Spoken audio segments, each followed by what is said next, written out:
And that was the time I decided that I'll be high on life, I'll be high on work, I'll be high on family, but never on drugs. Never, ever on drugs. It all starts with a lady. Okay. Always. With the good men, it always starts with a lady. Uh, Basically, I'm a very introvert, very kind of a shy person where a lady is concerned. And I could never interact. You know, suppose if I like somebody, I couldn't go up and say hi and how are you and all.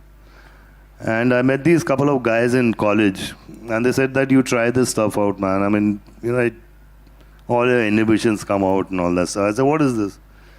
So he says, it's a joint. I said, I've done too many joints in school, man. I mean, it doesn't matter. So then he took out some powder, you know, and he says, you got to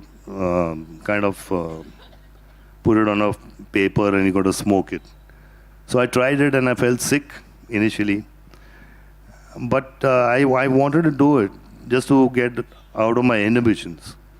And it got me out of the inhibitions, but it got me stuck into that rut, which was so bad that I got into it. I mean, I was into it for 10 years. I did everything possible in the medical book, from cocaine to heroin to uppers and downers to hallucinogens to peyote to everything possible, you know. And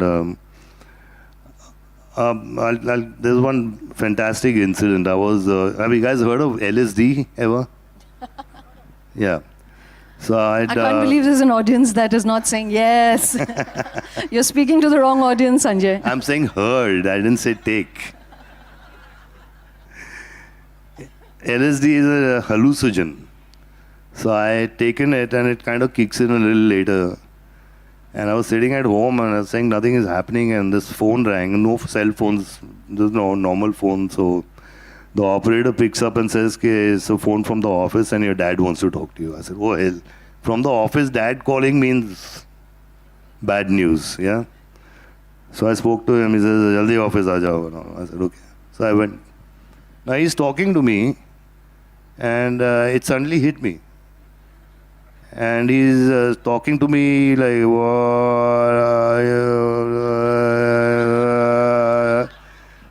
now I'm saying to myself, Sanju, now you're tripping. Just take it easy. Just take it easy. Just keep nodding. So I kept nodding. And I kept hearing him like that. You know, so I said, man, just take it easy. And then all of a sudden I saw a wick come out of his head. And that wick caught on fire. Now here's the table, I'm sitting here, he's there. And I'm looking at him and I'm saying, what the hell is this, man? I said, Sanjay, you're tripping, take it easy. You know, you're hallucinating. And then, I mean, he started melting like wax, you know, like wax. Like a candle. He was like a candle, you know, and, you know, I reached a point and I just couldn't help it, but I kind of dove on top of him. I was trying to put his face together and trying to put the stuff off.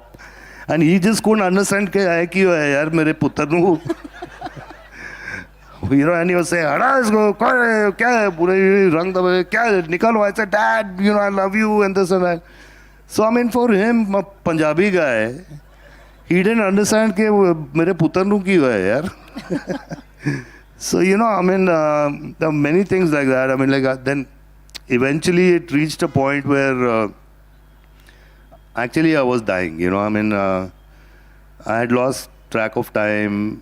I had no idea where I was. I mean, like, there was 2 days I've not eaten, 2 days I was sleeping.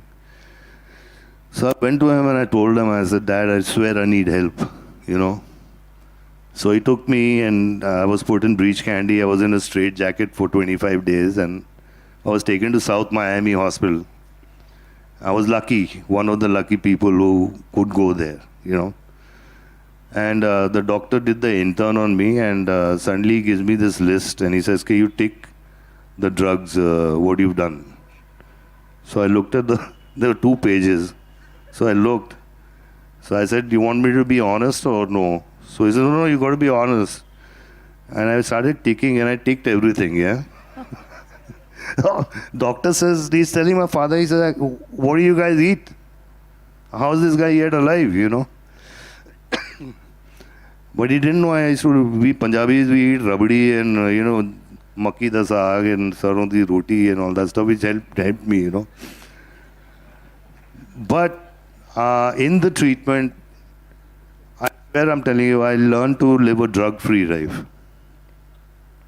I learned what life was. I learned how people enjoy without being mind altered. You know what I'm saying? Because being on drugs, you're always hiding, you're always running. And I found that freedom, out there. And that was the time I decided that I'll be high on life, I'll be high on work, I'll be high on family, but never on drugs. Never, ever on drugs.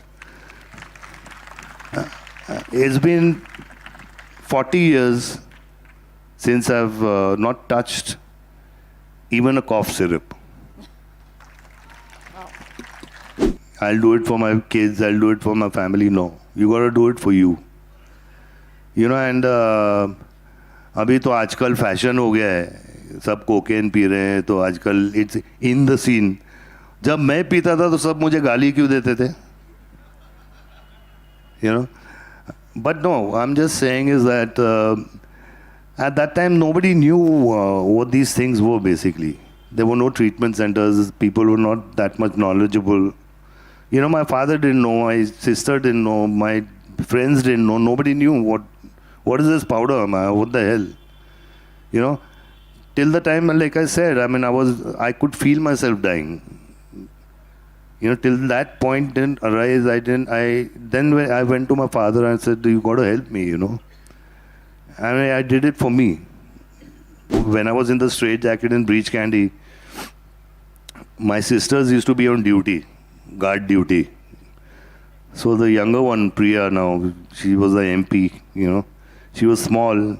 So I started hallucinating and I told her, I said, hey Gurkha, bidi de. So she pretended to be the Gurkha. Nahi shab, mere paas bidi nahi hai shab. I don't remember, but she tells me, But so it's not that I was sick. The whole family was sick with me, and that's something. So I wish I could be of help to people who are on drugs, but some boys had come to me. I said, "Hey, tu marta hai kya?" No, sir. I said, how much do you weigh? So he said, I weigh about 60 kgs. I said, I've done 4 times the amount you weigh of drugs, okay? Don't give me that shit. So I try in my own way to help people. There's no trying out of drugs. You just stay away from drugs. If I could be drug-free today, anybody can be. I promise you that. And I really request and I plead with my folded hands is that be high on life. Like I said, be high on your work. There's no better high than that ever. No better high.